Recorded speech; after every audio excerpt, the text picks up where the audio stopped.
Good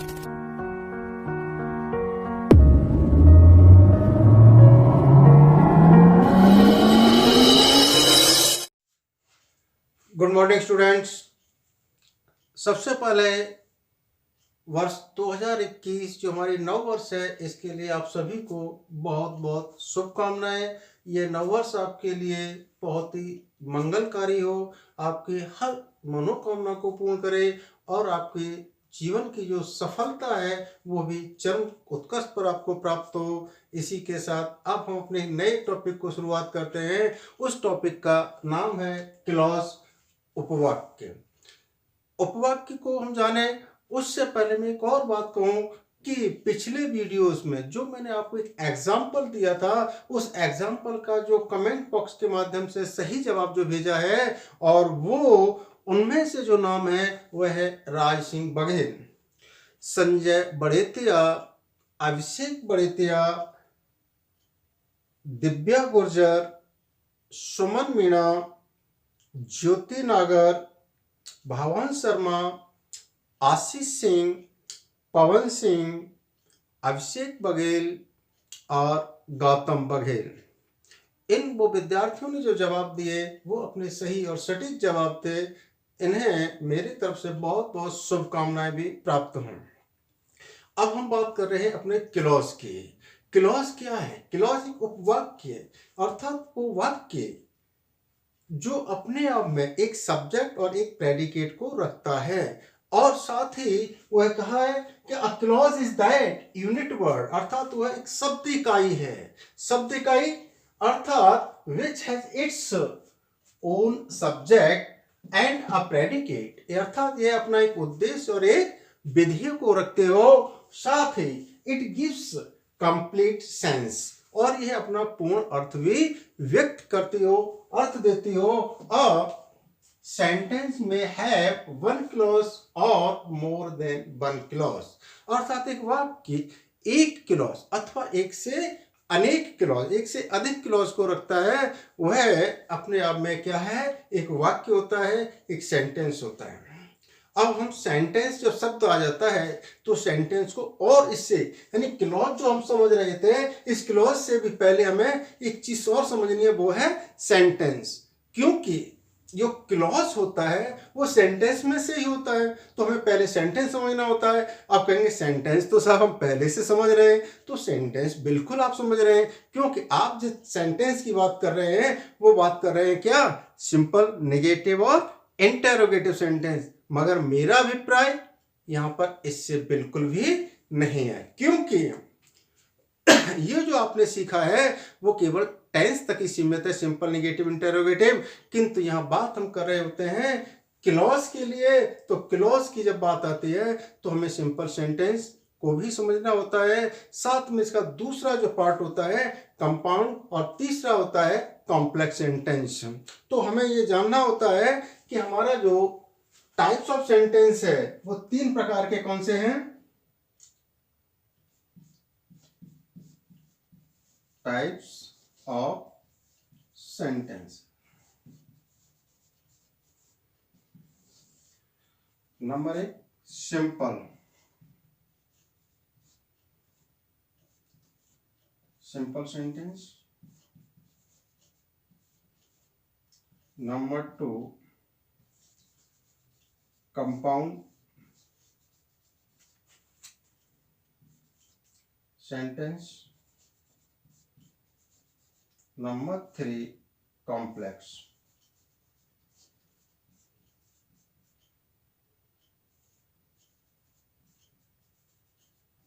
complex sentence.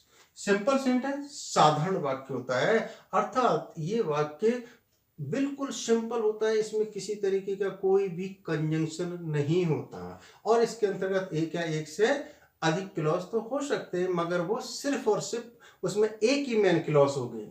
अब हम बात कर रहे हैं कंपाउंड। कंपाउंड कौन सा होता है? मिश्रित वाक्य होता है, जब ये किसी कोऑर्डिनेटिंग कंजंक्शन से जुड़े होते हैं। इसमें क्या है? कोई भी कंजंक्शन नहीं होता, इसमें कोऑर्डिनेटिंग कंजंक्शन होता है। Plus number 3 complex sentence. Complex sentence कौन सा होता है? आश्रित वाक्य, अर्थात इसमें कॉम्प्लेक्स कंजंक्शंस का प्रयोग होता है सबऑर्डिनेट कंजंक्शंस का प्रयोग होता है। जब सबऑर्डिनेट कंजंक्शन हो जाता है तो वो उसमें निश्चित रूप से कॉम्प्लेक्स बनता है। अब जब सबऑर्डिनेट की बात आई जाती है तो सबऑर्डिनेट क्लॉज होता है। तो वो चीज यहाँ पर हम जो चल रही थी क्लॉज के लिए, वो इसी को जानने के लिए थी कि हम क्लॉज शब्द कहाँ से लाए, क्योंकि इनके अंतर्गत कंपाउंड और कॉम्प्लेक्स के अंतर्गत कहीं ना कहीं क्लॉज होते हैं। वैसे ही सिंपल सेंटेंस में भी अपना एक क्लॉज होता है। अब हम इसको बारी बारी से एक एक की बात करते हैं। तो पहले हम लेते हैं simple sentence.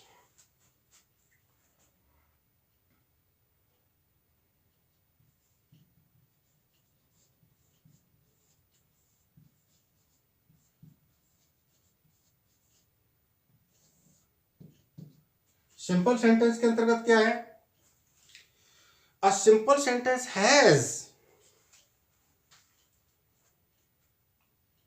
A simple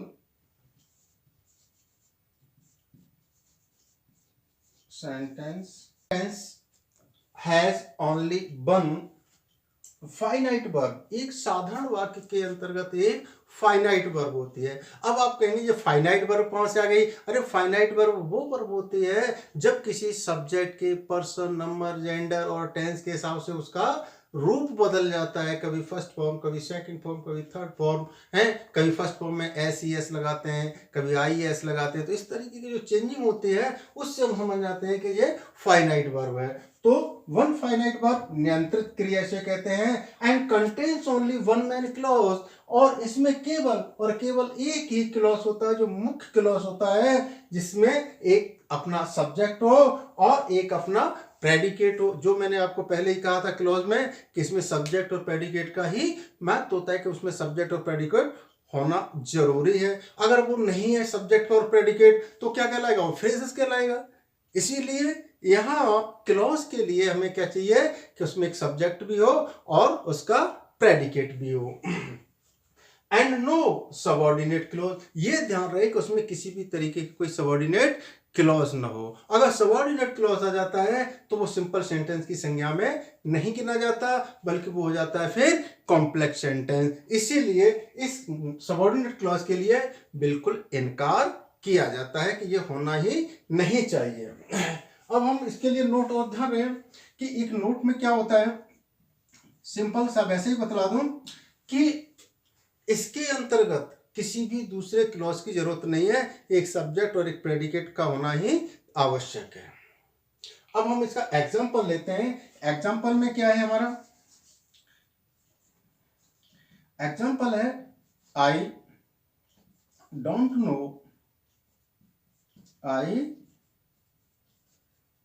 no how to solve this problem।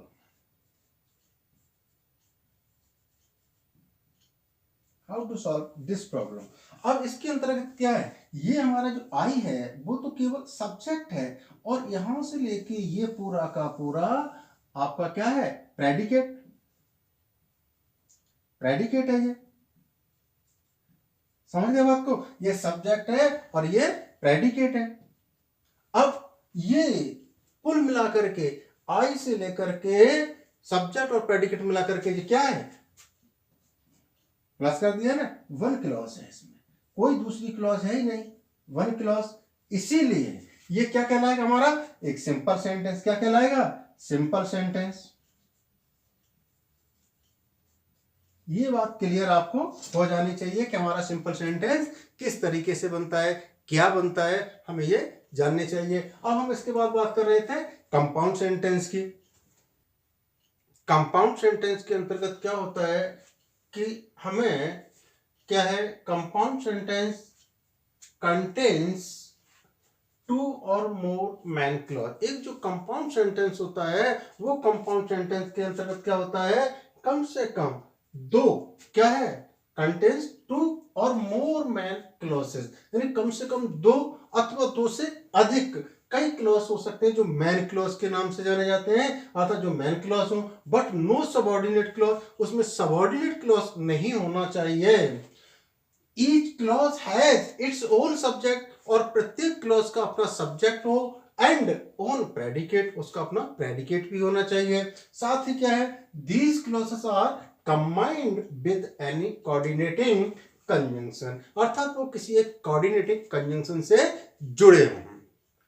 जब दो या दो से अधिक क्लॉज एक साथ जोड़े जाएंगे, जुड़े हुए होंगे, तो कहीं ना कहीं वो कोई कंजंक्शन प्रयोग होगा, तो वो कंजंक्शन क्या होगा, कोऑर्डिनेटिंग होना चाहिए। किसके लिए, कंपाउंड सेंटेंस के लिए। और ये कोऑर्डिनेटिंग कंजंक्शन कौन से होते हैं, जैसे उदाहरण के तौर पे दो चार बता रहा हूं कि एंड है, बट है, येट है, आइदर और, neither nor, not only, but also, so, therefore, etc.. ये जो कंजंक्शन है वो कंपाउंड सेंटेंस के घोतक होते हैं और ये कोऑर्डिनेटिंग कंजंक्शन कहलाते हैं।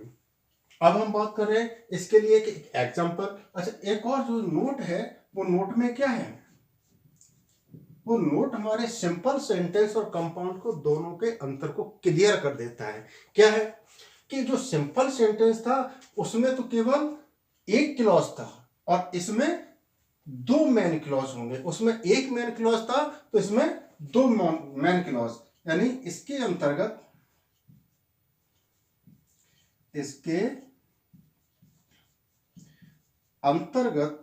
दो मैन क्लॉज का होना आवश्यक है, दो मैन क्लॉज का होना आवश्यक है।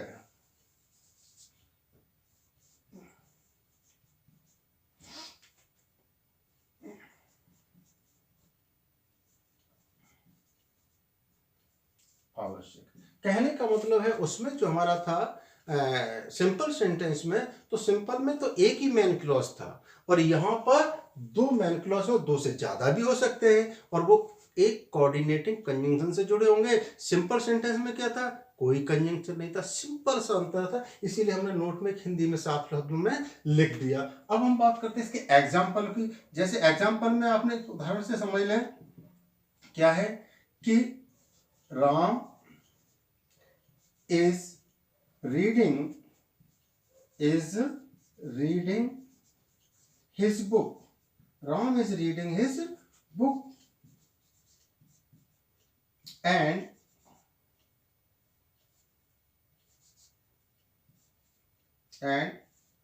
Shyam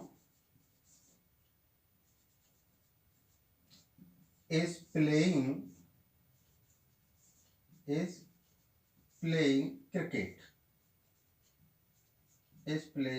cricket. अब क्या है कि एक जो है ये सब्जेक्ट है और इससे लेकर के बुक तक ये प्रेडिकेट है, प्रेडिकेट आगे बात समझ में। और इसके अंतर्गत आपने ये देखा कि ये सब क्या है, एक वन क्लॉज है, पूरा सब्जेक्ट और प्रेडिकेट मिलाकर के एक मैन क्लॉज हो गया, ये वन क्लॉज। सीधा लिखे मैन क्लॉज तो है, ये वन क्लॉज है केवल, ठीक है ना। और यहां से लेकर के यहां पर क्या है, श्याम से लेकर के ये श्याम, सॉरी, ये सब्जेक्ट है और इससे लेकर ये प्रेडिकेट है, तो कुल मिलाकर के ये भी आपका क्या बना, एक, यानी श्याम से लेकर के ये दूसरा क्लॉज बन गया, ये भी वन क्लॉज हो गया। तो वन क्लॉज ये और वन क्लॉज ये, और जो बीच में जो एंड जुड़ा हुआ है ये क्या है, कोऑर्डिनेटिंग कंजंक्शन है, कोऑर्डिनेटिंग कंजंक्शन। तो यहां पर आपने ये जान लिया कि ये हमारा वन क्लॉज और दूसरा वन क्लॉज यानी दो हो गए, ऐसा तीसरा भी हो सकता था। तो यहां पर क्या है, कोऑर्डिनेटिंग कंजंक्शन से दोनों क्लॉज जुड़े हैं तो हमारा एक कंपाउंड सेंटेंस बन गया। इसी को हम इन दोनों को मिला करके क्या कहते हैं, एक कंपाउंड सेंटेंस हो गया, ये कंपाउंड सेंटेंस, ठीक है ना। अब हम बात करेंगे किसकी, तीसरा जो है हमारा complex sentence. Number third, complex sentence. Complex sentence, इसको हम कहते हैं आश्रित वाक्य। क्या कहते हैं, आश्रित वाक्य।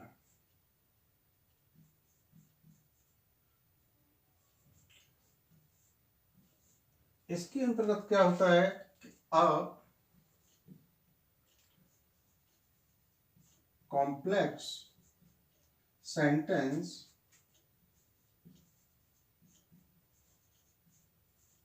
contains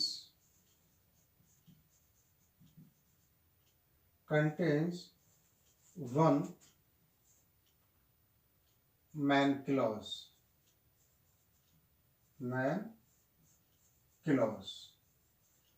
इस मैन क्लॉज को हम क्या कहते हैं, प्रिंसिपल क्लॉज भी कहते हैं। तो one main clause and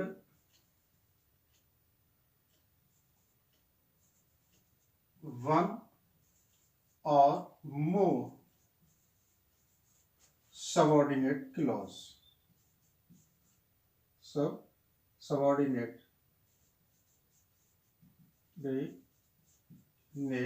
clause. These clauses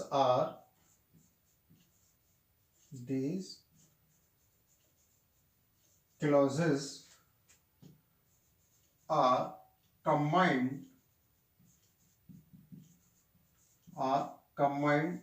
with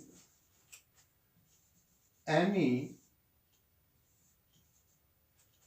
relative pronoun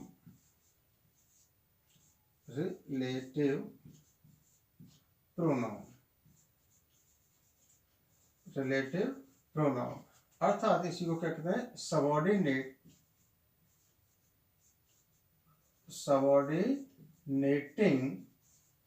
conjunction.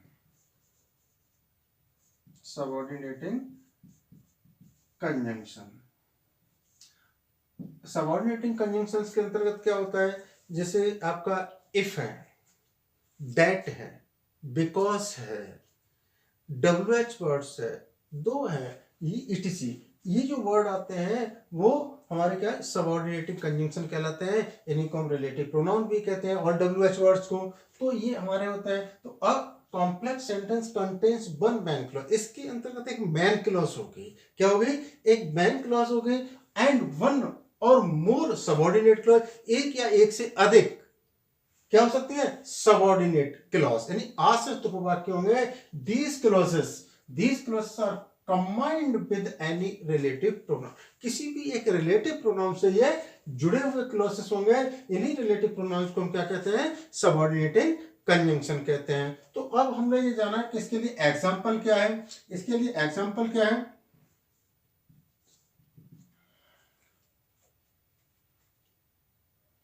you can do a good work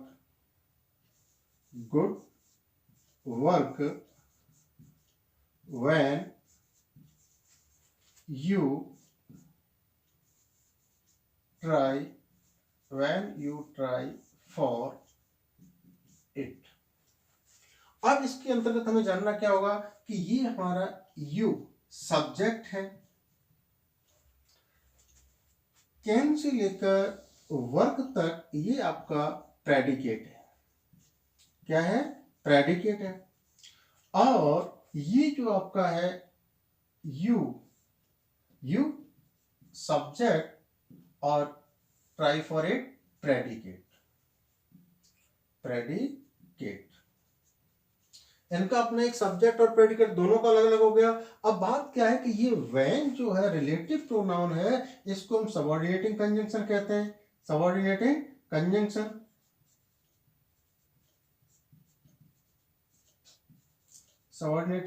conjunction है।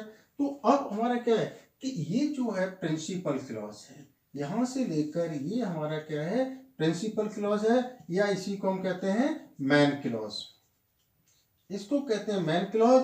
और यहां व्हेन से लेकर के ये पूरा का पूरा ये कहलाता है हमारा सबऑर्डिनेट क्लॉज।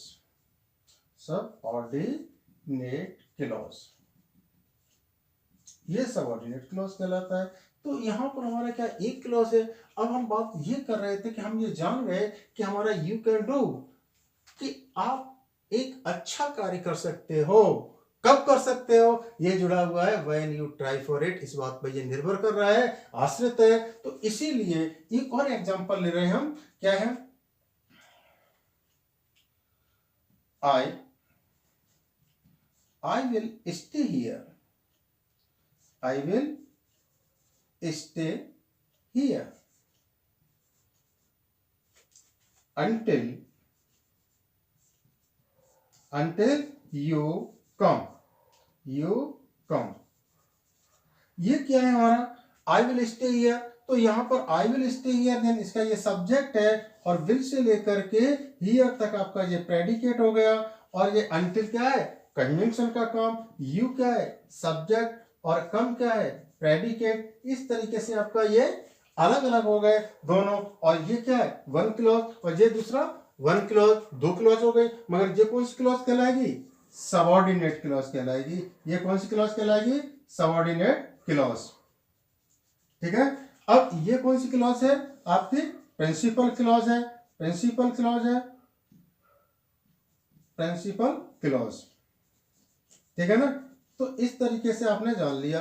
अब सबसे अहम बात क्या थी? अहम बात यह थी कि ये तीन सेंटेंस हमने जो जाने थे, वो तीन सेंटेंस के अंतर्गत हम ये पहचान जाए कि ये हमारा सिंपल सेंटेंस है, ये हमारा कंपाउंड सेंटेंस है, और ये हमारा कॉम्प्लेक्स सेंटेंस है। हमें तीनों को पहचानना बहुत ही आवश्यक है। तो तीनों की हमने जो पहचान साथ ही साथ बताते गए थे, फिर से आप एक बार फिर रिवाइज कर लें कि वो वाक्य जिसके अंतर्गत एक मैन क्लॉज होता है और कोई भी कंजंक्शन नहीं होता, that is called simple sentence.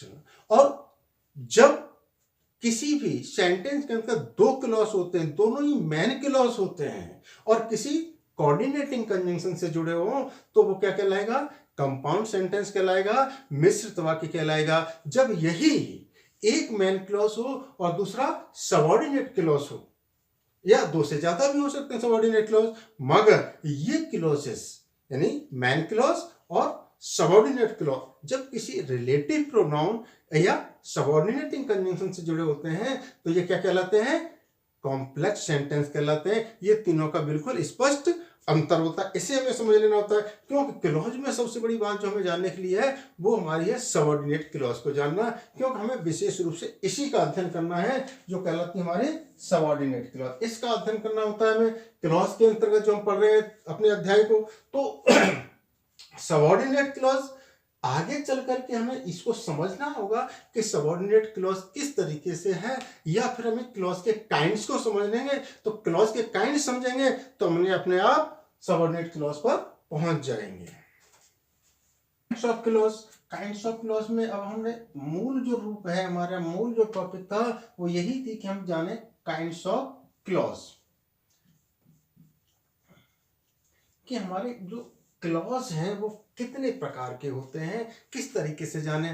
तो हमने इसके लिए क्या कहते हैं कि क्लॉजेस में भी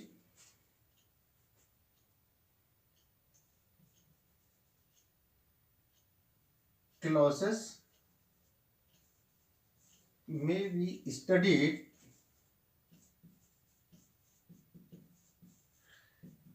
इन टू ways according to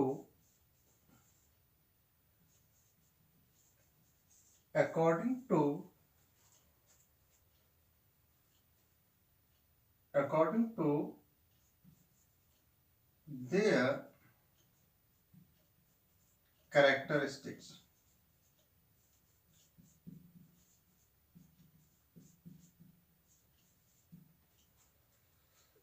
अब बात ये आती है काइंड्स ऑफ क्लॉजेस में कि हम दो प्रकार से इनको अध्ययन कर सकते हैं, और वो अध्ययन जो होते हैं वो किसके आधार पर होते हैं? इनकी विशेषताएं, इनकी अपनी खुद की विशेषताएं होती हैं। इसके आधार पर हम जान जाते हैं कि ये हमारा क्या है, कौन सा क्लॉज है, मेन क्लॉज है या प्रिंसिपल क्लॉज है, सबऑर्डिनेट क्लॉज है, हम उसके आधार पर जान जाते हैं। तो हमारे सबसे पहला हम बात कर रहे थे कि क्या है, इन टर्म्स ऑफ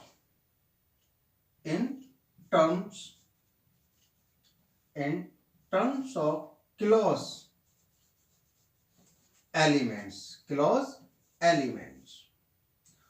अब बात करेंगे एलिमेंट्स की। एलिमेंट्स क्या होता है? तो ये इन टर्म्स ऑफ एलिमेंट्स जो है वो क्या है, इसके अंतर्गत एक सब्जेक्ट होता है और दूसरा वर्ब भी होती है।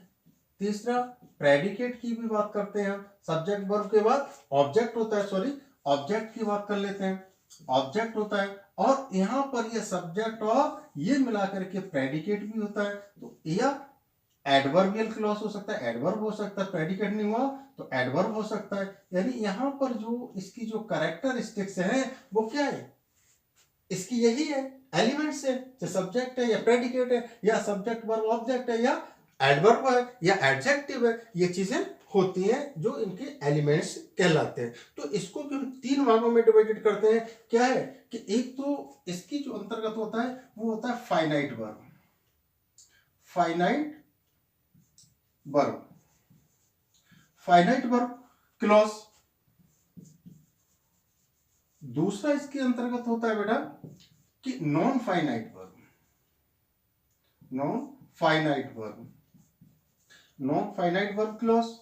और जो थर्ड होता है वो थर्ड क्या है, थर्ड है हमारा वर्बलेस क्लॉज, वर्बलेस, वर्बलेस क्लॉज। यानी किसी भी तरीके से इनको हमें जानना होता है और जान भी जाते हैं। तो फाइनाइट वर्ब वो होती है कि जहां हमारा कोई भी वर्ब, जहां सब्जेक्ट वर्ब और ऑब्जेक्ट के आधार पर सब्जेक्ट सॉरी जब कोई भी वर्ब सब्जेक्ट के नंबर, पर्सन, जेंडर के आधार पर उसमें परिवर्तन हो जाता है, चेंज हो जाता है, टेंस के आधार पर परिवर्तन हो जाता है, फाइनाइट वर्ब कहलाती है। और वही वर्ब वो वर्ब जो हमारी क्या नहीं कहलाती है कि किसी भी तरीके से